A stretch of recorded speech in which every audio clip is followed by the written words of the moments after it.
Don't faint. There is a Liberal Party policy, a coalition policy which is good.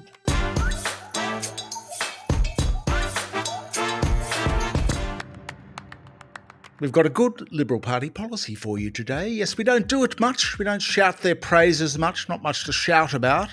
But credit where credit's due. Labor should embrace this policy, and that is the ban on foreign ownership of residential property.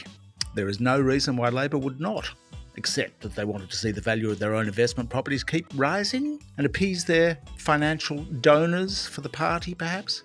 If they were to recuse themselves from the debate, there'd be nobody left in Parliament. The ban on foreign ownership. Yes, the Liberal Party, the coalition policy is only for a couple of years. It's a bit feeble, band-aid stuff, but it is better than nothing. Now, David Pocock brought into the housing debate this morning, the independent senator in Canberra. He put it, is housing for wealth creation or strong communities? I mean, what are the political priorities here? If it's the latter, said Pocock, we have to change our tax system. Hurrah.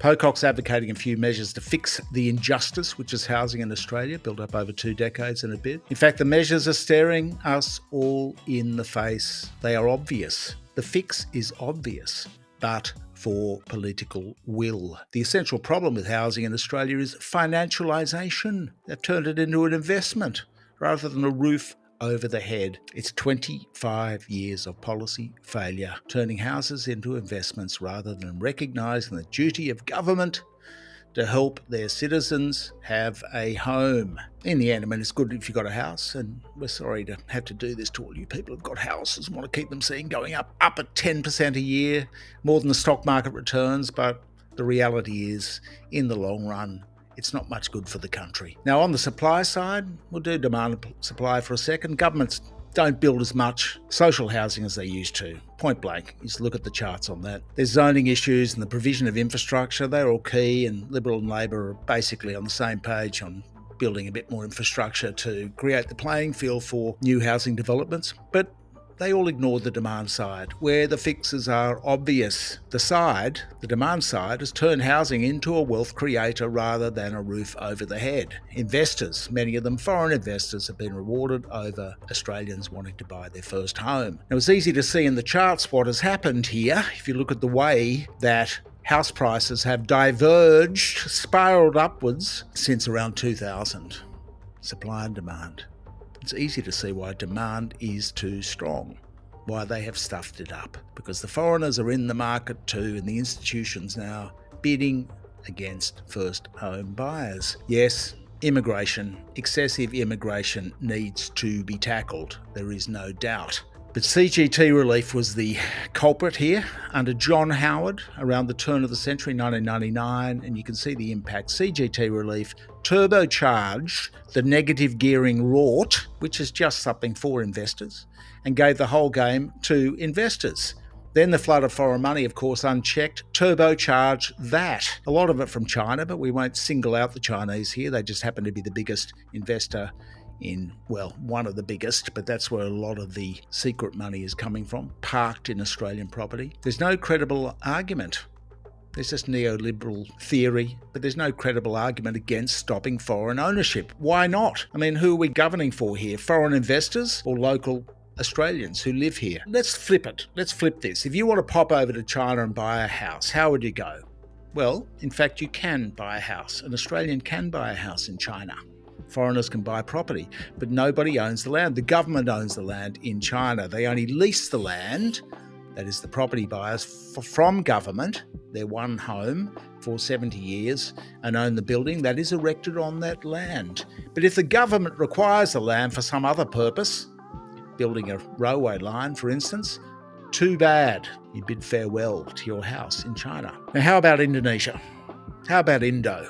Well, in Indonesia, you can only lease. You can't own the land. You can get a long-term lease. How about Singapore? Now, here's a model for us. Even Singaporeans themselves, they need to pay an additional buyer's stamp duty, an ABSD rate of 5% when buying their first residential property. When they buy their second, it's 30%, and 35% on the third and subsequent residential property purchases. Why do they do this? So that ordinary citizens of Singapore can own their own home. Sort of makes sense, doesn't it? But foreigners, as for foreigners in Singapore, and this makes incredible sense, they pay a stamp duty rate of 60% on the purchase or acquisition of any residential property. Now here, it's worse because it's a total freebie. The mob in charge of foreign investment, the Foreign Investment Review Board, or FIRB as it's known, is basically a secretive rubber stamp. It's just a few desks at the end of Treasury somewhere. Nobody knows what they do. They don't disclose much. So it is that there's a secrecy on top of all the tax lurks, on top of the super fund lurk using super funds if you're an investor, retired, to buy property. There's the CGT relief. There's the negative gearing. We've exposed it all here a number of times. And there's the money laundering, of course, which they've sought to address, and we've got to get onto that and see how far they've addressed it. No beneficial ownership, I bet. So it is that a lot of foreigners park their money here in tricky trust structures and vehicles which you can't see, controlled by people's lawyers, decades of no AML laws to stop it, to stop the financialisation, and foreigners parking their money here and competing at auction on the weekends with first home buyers. The Uni Party has sold the farm. Successive governments have sold the farm, wanting to appease their donors and keep the property party going. And here's another one. This is the news hook here. The chamber looked empty when Liberal Party Senator Andrew Bragg got up to speak this week about the housing affordability crisis. To have a government in Canberra for almost 3 years to have prioritised giving a tax cut to foreign corporations, foreign fund managers, could be BlackRock, Vanguard, it could be a sovereign wealth fund, to give a tax cut to foreign entities so that they can purchase Australian houses and construct houses in this country that Australians will never, ever own, is beyond bizarre. To quote Andrew, Labor is actively selling out Australia from underneath our feet. Well, these guys presided over, when they were last in government, for ScoMo and Joshi, they presided over a $150 billion sale of Australian assets to foreign investors, a lot of them private equity, sort of cuff-linked buccaneer types. There was nobody in the chamber to hear Andrew, but it leaked onto Twitter somehow. Somebody captured the video and we saw that. Breaking.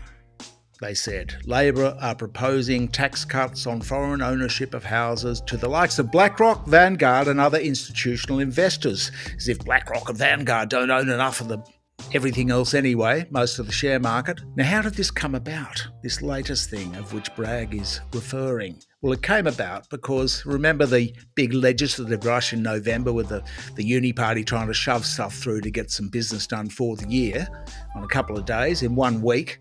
Dozens of bills called the guillotine.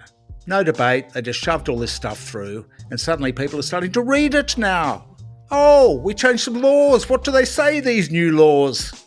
And so it is that Andrew Bragg got up and pointed out the build to rent rort which is going on. Now, we won't comment too much on build to rent. It is a viable thing, build to rent. In the US, it's a huge chunk of the real estate market now where institutions own residential property and they rent it out. It solves the problem of roofs overheads. The resi market is now held by banks and investment companies in large part in the US. Do we want that? Well, it's one way of solving the crisis, so we can get on to build to rent later. But the foreign ownership thing is the issue again here. What Bragg is saying effectively is that you're letting BlackRock and Vanguard come in to a new market to own a whole lot of Australian residential property and then to rent it to the hoi polloi. The problem with this, of course, is it just goes further to inequality and corporatisation and corporatocracy. I mean, if you check out the Gini coefficient, that's the measure which measures inequality, it's been rising relentlessly for years. Check out the piece by Harry Chimay we published the other day on the gutting of the middle classes in Australia. As wages have risen a bit, the poor aren't doing too badly. The rich are doing, of course, better than ever. And the middle classes are getting squeezed. Inequality. In the long run, it's going to be a real blight on our democracy. The Build to Rent tax reform bill, which Bragg was talking about, aims to boost investment in apartment blocks designed and constructed for rental occupancy and retained in single ownership. Incentives for investors to support the construction of new build-to-rent developments by increasing the capital works deduction rate to 4% per year. Tax breaks for BlackRock. Tax breaks for Vanguard. My point is, apart from the build-to-rent debate, why not make it for local superannuation funds?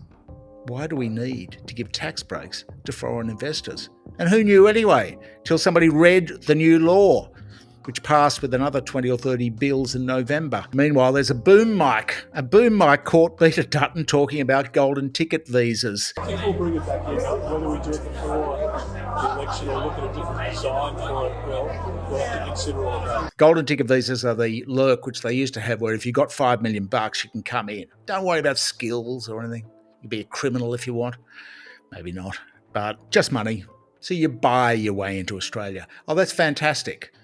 Let a whole lot of foreigners in to buy more property and drive up the prices and squeeze local young people out of the market, and old people too. More of the same. Driving prices up to suit those who already have property, to kowtow to investors and lobby groups. Policy fail over 25 years is absolutely clear. It is stark. Now we have the Greens today, Nick McKim, this week coming out with the billionaire tax proposal. Why not? Why should Gina Rinehart have $40 billion? This wealth derived from land owned by the state because her father pegged a whole lot of iron ore leases. Peter Dutton's boss, Gina. When ordinary Australians can't afford a home, Gina's got $40 billion. Well, I don't think it's particularly socialist or unfair to say we need to look at that. In the end, I mean, look what's going on in the US with the oligarchy, the plutocracy, which is the US. It's just relentless.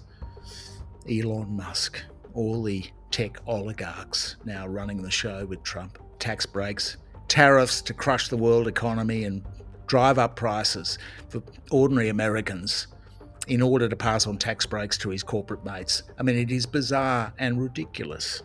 Doge. So we support the Greens having a look at this. I mean, the Greens have got some good policies, and they're getting rubbished, obviously, as being sort of Hamas by Liberal Labor and all the lobby groups out there like Advance Australia. But the fact is, they can fix their policies up a bit more, but they're better than the Uni Party on many fronts, including housing.